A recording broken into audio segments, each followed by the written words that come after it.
આ તો વાત આપણે કરીને આપણે માથે જ આવી પડ્યું.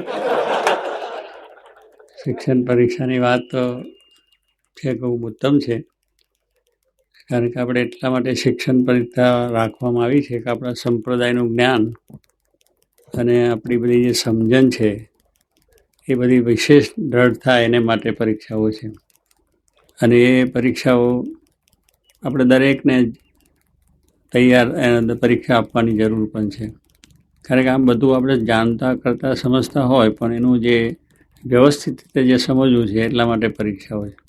જેમ ડૉક્ટરી લાઈનમાં અમુક તો આપણે પાટાપિંડી જાણતા હોય કે વાંધો નહીં, પાટાપિંડી બંધ હોય, પણ ઓપરેશન કરવું પછી બીજું જે કરવું એ તો પછી ડિગ્રી મળે ત્યારે થાય ને, એ સિવાય થાય નહીં. 4 કે 5 કે 7, 8, 10 વર્ષ જેને અભ્યાસ કરવો પડે, એટલે પહેલીથી ઠેઠ એને ડિગ્રી મળે ત્યાં સુધી અભ્યાસ કરવાનો હોય છે. તો એ ડિગ્રી મળ્યા પછી એને પોતે નિશ્ચિંત બની જાય છે, પછી ગમે ત્યારે ગમે તેનું ઓપરેશન ગમે તે કરવું હોય તો બહુ ઇઝીથી કરી શકે છે. એમાં આ પણ એક આપણું જ્ઞાન છે, એ જ્ઞાન સમજવા માટે આપણી આ પરીક્ષાઓ છે. એટલે પહેલેથી જે આપણે સમજાય, પહેલી બીજી તમે જે કંઈ કર્યું છે ને પછી એનું પ્રાગ્ન કે છેલ્લામાં છેલ્લું એ આપણી પરીક્ષા જરા અઘરી લાગે એટલે મૂકી દે બધા. એમાં બધું વાંચવાનું થોડું વધારે હોય, સમજવાનું, પણ એમાં અઘરું કશું છે જ નહીં. પહેલેથી જ આપ્યું હોય તો પછી એમાં બહુ અઘરું પડતું નથી. જેમ અભ્યાસમાં પહેલી ડિગ્રી મેળવતા પહેલાં જે અભ્યાસ કર્યો હોય પછી કંઈ છેલ્લી પરીક્ષામાં બહુ અઘરું ના લાગે, કારણ બધું વાંચીને તૈયાર થઈ ગયા હોય તો ડિગ્રી આપણને સહેજે મળી જ જાય. એવી રીતે આ પણ એક વસ્તુ છે કે આ આપણા જ્ઞાન માટે, આપણી સમજણ માટે આ એક અગત્યની વસ્તુ છે. એટલે દરેક કાર્યકર્તાને આપવું એ જરૂરી છે કે તમે બીજાને સારી રીતે સમજાવી શકો, બીજાને પણ તમે એ વસ્તુ સમજાવી શકો વ્યવસ્થિત રીતે. કારણ કે આપણે વચના આધારો છે, બીજા પ્રસંગો છે, એટલે એક ઉપાસનાનું પણ આપણું એક પુસ્તક છે, એમાં આવતું હશે કદાચ આવે છે. એટલે એક ઉપાસનાનું પુસ્તક છે, એની અંદર આપણી ઉપાસના શું છે, કેવી રીતે છે, એ બધું પણ એમાં બધું આવ્યું છે. એટલે આ બધા પ્રસંગોથી આપણે કોઈને આપણી ઉપાસનાની વાત સમજાવી હોય, શ્રીજી મહારાજ સર્વોપરી કેમ છે એની વાત છે, ગુણાતીત સ્વામી મૂળ અક્ષર કેમ છે એની વાત છે, સત્પુરુષ દ્વારા મોક્ષનું દ્વાર કેમ છે, એ બધી વસ્તુઓ આપણે એની અંદર સ્પષ્ટ કરેલી છે. એટલે આ જો ગ્રંથ આપણે પરીક્ષાઓ નિમિત્તે વંચાય અને તૈયારી થાય, એટલે પરીક્ષા વખતે જ આપણને થોડું 2-3 દિવસ વાંચી નાખ્યું ને તૈયાર થયા નહીં, પણ પહેલેથી જ વ્યવસ્થિત જો આપણે કર્યું હોય તો એમાં કોઈ જાતનો વાંધો ના આવે. એટલે કાર્યકર્તાઓને પણ આ જરૂર, તમે બીજાને તૈયાર કરો છો સારી વાત છે, બીજા પરીક્ષા આપે પણ સારી વાત છે, પણ એની સાથે આપણે પણ થોડો ટાઈમ લઈને એની અંદર જો થઈ જાય તો ઘણું સારી વસ્તુ છે અને કરવાની જરૂર પણ છે કાર્યકર્તાઓએ ખાસ.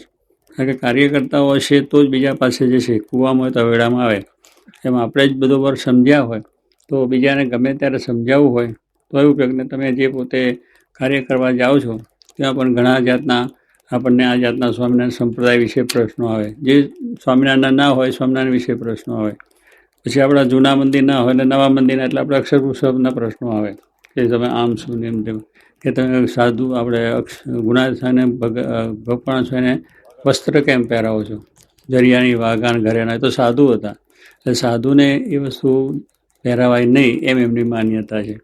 એટલે એના પણ આપણે ખુલાસા બધા આપ્યા છે. ગુણાતીત સ્વામી મૂળ અક્ષર કેમ છે, કઈ રીતે છે, એના બધા જાતના જે આપણે મહારાજે એની અંગે જે વાત કરી છે, મોટા આચાર્યોએ વાત કરી છે, સદગુરુએ વાત કરી છે, આપણા ગ્રંથોમાં એનું જે વાત થયેલી છે, હરિલા કલ્પતરુની, એટલે બધા પ્રસંગો આપણે લીધા. એટલે ઉપાંગ નથી કર્યું કામ. શાસ્ત્રી મહારાજે જે કંઈ આ ઉપાસનાનો માર્ગ આપ્યો છે એ ગમે તેમ નથી આપ્યો કે ચાલો ગમે ત્યાંથી ઉડઝૂડ કરીને આમથી તેમથી ખોસી બધું અક્ષર પુરુષોત્તમનું જ્ઞાન આપણે આપ્યું છે, એવું નથી. બહુ વ્યવસ્થિત શાસ્ત્રોક્ત રીતે અને શ્રીજી મહારાજ સિદ્ધાંત અનુસાર અને સાંપ્રદાયિક રીતે આ વસ્તુ બરાબર છે એ રીતનું આખું આપણે એની અંદર તૈયારી પુસ્તકો તૈયાર કરીને આપ્યા છે. એટલે એ માર્ગ આપણે સમજવાની ખૂબ જરૂર છે, કારણ કે આપણે કાર્યકર તરીકે છે એટલે એને એ જરૂરી વસ્તુ છે.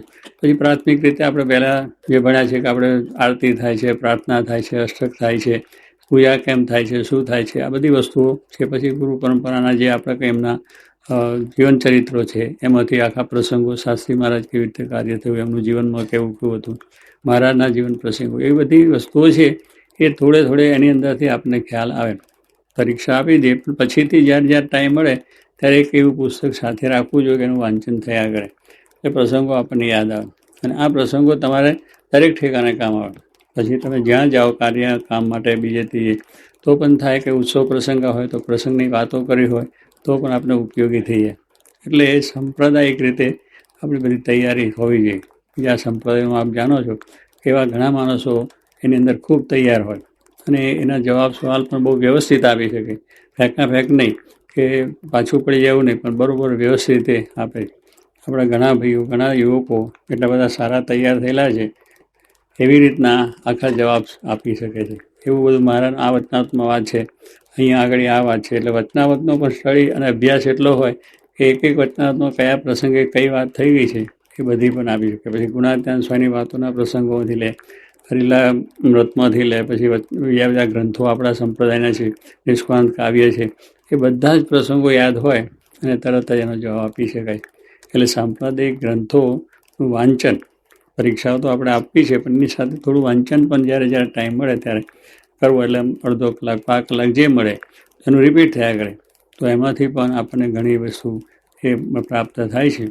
એટલે શિક્ષણ પરીક્ષાની અંદર એટલા માટે આપણે રાખ્યું છે કે આપણા સાંપ્રદાયિકનું બધી રીતનું સારું જ્ઞાન આપણને બધાને થાય, એટલા માટે પરીક્ષા છે. અને આ પરીક્ષામાં એવું નથી કે આપણે 10-12 વર્ષનો છોકરો આપવાનો છે કે 25 વર્ષના છોકરો છે. આ તો 80 વર્ષના નહીં આપવાનું છે, કારણ કે 80 વર્ષ સુધી સંપ્રદાયનું જ્ઞાન જ નથી હોતું. 80 વર્ષ હોય તો મંદિર જતા હોય, માળા ફેરવતા હોય, બધું જ કામ કરતા હોય, પણ અક્ષરને પુરુષોત્તમ શું એની ખબર જ ન હોય. એટલે એવું કેટલીક વસ્તુ, એટલે એને પણ આ તો પરીક્ષા આપવાની જરૂર છે. કહેવાની વસ્તુ શું કે જ્યાં, અને વિદ્યાર્થી જીવન એટલે તો કાયમ વિદ્યાર્થી આપણે છે ને, આપણે અક્ષરધામમાં જઈએ ત્યાં લગીને વિદ્યાર્થી. કારણ કે દરરોજ કંઈક જાણવાનું તો છે જ, કંઈક અભ્યાસ કરવાનો છે જ આપણે. કારણ કે આધ્યાત્મિક રીતે ભલે આ તમે આ ડિગ્રી બધી મેળવી લીધી, તો પણ જો આ ડિગ્રી મેળવેલા માણસો અત્યારે ડૉક્ટરો છે, તો પણ નવો પુસ્તક મળે તો એનો સ્ટડી ચાલુ જ હોય ને, એનું વાંચન ચાલુ જ હોય છે. એન્જિનિયરો મોટા થયા છે, પણ અત્યારે નવું ટેકનિક ઊભું થાય છે, આવે છે. કોમ્પ્યુટરમાં પણ નવું બધું આવે છે. એટલે એનો અભ્યાસ એને ચાલુ જ રાખવો પડે કે એની અંદર એને ખબર પડે કે આ જાતનું છે.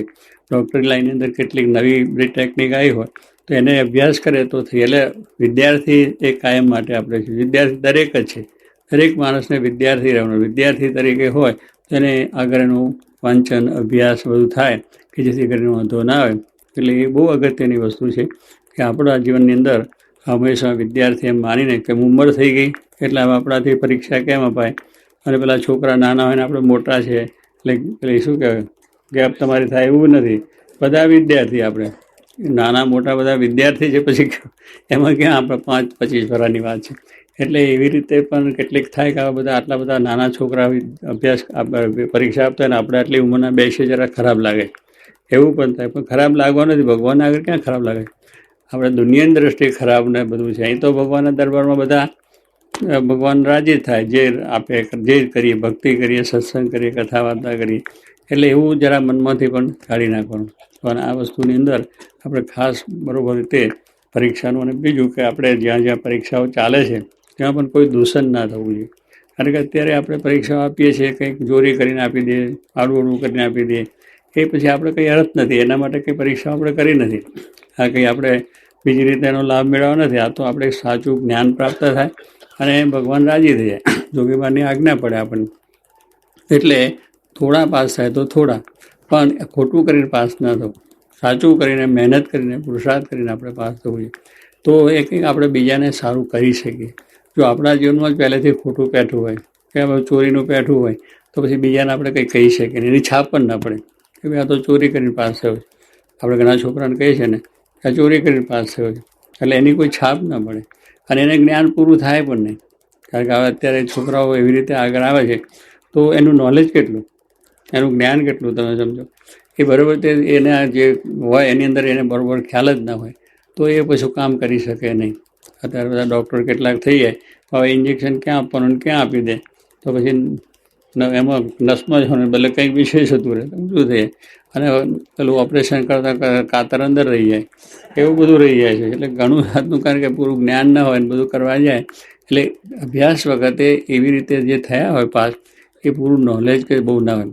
અને એનું કામ શું ચાલે, એનું કામ પણ એટલું બધું ના ચાલે. ત્યારે બધા જાણે કે આ ડૉક્ટર પાસે જવા જેવું જ નથી. એટલે પહેલેથી જ બિચારાનું છે. અને જે ફર્સ્ટ ક્લાસ હોય તો અત્યારે થઈ જાય. અમારા ડૉક્ટર ભાઈ આપણે થયા ને અત્યારે શું તેજસ ને, હવે એ છોકરો અત્યારે એટલું નાનપણથી સરસ રીતે બહુ ઊંડો અભ્યાસ સાથે અને બરાબર વ્યવસ્થિત છે તો આજે સારું એનું બધું નંબર આવે છે. એટલે હાર્ટનું ઓપરેશન ત્યાં સુધી પણ એને આખું બહુ સ્પેશિયાલિટી કે થયો છે. અને આ ગુજરાતમાં અત્યારે એનું નામ થયું છે અને કદાચ ભવિષ્યમાં બહુ સારું નામ એનું થશે. એટલે કહેવાનું શું કે જો એને બહુ સારો છે અત્યારે દરેક માણસ એનું નામ લે ભાઈ ફલાણા ભાઈ પાસ કરાવો હોય તો જાઓ ભાઈ ફલાણા ડૉક્ટર, આ અમારા બાજડિયા આવ્યા, બધાના ડૉક્ટરના પણ ડૉક્ટર બાજડિયા. હા, બધા ડૉક્ટરોને પણ સત્સંગ એ કરવાની, ઇન્જેક્શન એ મારે. એ કંઈક મોદા હોય, કંઈક એમનો પ્રશ્ન હોય, એમને કંઈ મુશ્કેલી આવી હોય એટલે તરત જ અહીં લાવે, વર્તમાન ધરો એટલે આ ઇન્જેક્શન વાગ્યું ને એનું કામ થયું. એટલે એ ડૉક્ટરના ડૉક્ટર અમારે વાજડિયા છે. કહેવાનું છે કે દરેકને સત્સંગ કરાવે બીજું. એટલે મૂળ જેટલું ઊંડાણથી આપણો અભ્યાસ ને જેટલું આપણું કામ થાય એ બરાબર છે. એટલે બીજા છોકરાઓ કે જેને તૈયાર કરીએ એને પણ એ રીતે, અને આવું કંઈક થતું હોય તો જરા અટકાવવું અને જરા કહેવું ભાઈ આપણે આ રીતે કરવું નથી. અને જે આવડે તેવું લખ, ભગવાનની આગળ તો જેટલું લખાયું એટલું પાસ જ થવાના છે. આપણે શ્રદ્ધાથી પ્રેમથી જે કંઈ લખીશું એમાં આપણે સફળતા છે એટલું જ્ઞાન તો થયું. જેટલું આપણે લખાયું વાંચ્યું, જેટલું લખાયું એટલું આપણે આગળ વધ્યા છે કે નહીં. પછી આપણે પાસ ના થયા તેનો કંઈ વાંધો નથી, પણ જેટલું થયું એટલું આપણું જ્ઞાન વધ્યું છે. બીજી વખત ફરી પ્રયત્ન આપણે થાય, પણ ખોટું કરીને પાસ થઈને આગળ વધવાની જરૂર નથી. અને એ રીતે આપણે એક જ વખતે પછી ડિગ્રી લઈને પાસ થઈ ગયા એવું નથી, ધીરે ધીરે પણ થાય. એટલે આપણે બધાને ખાસ એટલું પરીક્ષા અંગેની વાતની અંદર તો બધી વાત તમને કરી છે. અને મને પણ ઘણી વખત જ્યારે સાંભળ્યું ત્યારથી જરા ચટપટી થયેલી, એટલે ખાસ સાંભળીને આપણે એને આવ્યો ત્યારે ખાસ કહ્યું તો કોઈ આવી પરીક્ષાઓ આપણે આપવી નથી, લેવી નથી, કરવી પણ નથી. બંધ કરો, પોર્ટફોલિયો જ બંધ કરો. કારણ કે આવી રીતે લોકોને જ્યારે આપણે કહીએ છીએ છોકરાઓ ચોરી ન કરવી, આવી રીતે પેપર ફોડી ના નાખો, આવી રીતનું કામ ન કરવું. જો આપણો પેપર ફૂટી જતા હોય, લોકો ચોરી કરતા હોય તો આપણે આ કરવાનું ક્યાં જેવું છે. એટલા માટે તો આપણે આ કર્યું નથી. આપણે તો બહુ વ્યવસ્થિત રીતે કરીએ કે ભાઈ પેપર પણ ફૂટવા ના જોઈએ, વ્યવસ્થિત રીતે વાંચન એનો જવાબો લખવા જોઈએ, ચોરી ન થવી જોઈએ. તો આપણે કંઈ કર્યું કહેવાય. કારણ કે આપણે લોકોને આદર્શ આપવો છે અને આપણામાં આદર્શ હોય નહીં તો પછી શું થયું, નકામું થયું. એટલે એના કરતાં ન કરીએ સારું. પછી લોકોને કહે અમે પરીક્ષા લઈએ છીએ અને 50,000 માણસોએ પરીક્ષા આપી, 50,000 માણસોનું બધું પછી કાગળિયાનું ફરફરિયાનું બધું નકામું ખર્ચો જ માથે પડે કે નહીં. એટલે આવું કરીને જો આપણે થયા હોય તો એવી કોઈ માથે ખર્ચો પડ્યો કહેવાય. અને એમાં કોઈ જાતનું આપણને જે જોઈએ છે એને જે જ્ઞાન થવું એ થતું નથી. એટલે એના કરતાં આપણે બધું વ્યવસ્થિત એટલે થાય. થોડી મહેનત કરીને બીજા તૈયારી રહે. માણસને થોડી મહેનત જ કરવાની છે, પણ પેલું પરીક્ષાની મહેનત કરવી જરા કઠણ પડે. છોકરાને પડે છે, બીજાને પણ પડે. તો આ તો આપણે સ્વામીને રાજી કરવા માટે આપણા ગ્રંથોનો અભ્યાસ કરીને આપણે એક જ્ઞાન જે મેળવવું છે, આત્મા અને પરમાત્માનું જ્ઞાન, એ વસ્તુ આપણે દ્રઢશે. અને એ જ્ઞાન આપણે વધારે સારું થાય એને માટે આ પરીક્ષાઓ અને બધું વસ્તુ છે. તો પરીક્ષાઓની અંદર પણ બધાએ ખૂબ બળ રાખીને, હિંમત રાખીને, એટલે જેમને કહ્યું કે કાર્ય કરતા હોય તૈયાર બધા પરીક્ષાઓ 2-3 આપી દે ને પછી બંધ પડી જાય એવું નહીં, ઠેઠ સુધી આપી દે. આપણે પ્રાગને જે થતી હોય 1, 2 ને 3 સુધી પણ કરવી મહેનત કરીને. અને આપણને જ્ઞાન થશે અને બીજાને પછી તમને આપતા સરળતા થશે અને બીજા પણ એ રીતે તૈયાર થાય. એ પણ વચ્ચેથી મૂકી ના દે, એ પણ ઠેઠ સુધી આપે એવો ઉત્સાહ, પ્રેરણા બીજું ત્રીજું કરવું. અને એ માટેનું બધું બળ મારા સર્વને આપે એ જ પ્રાર્થના.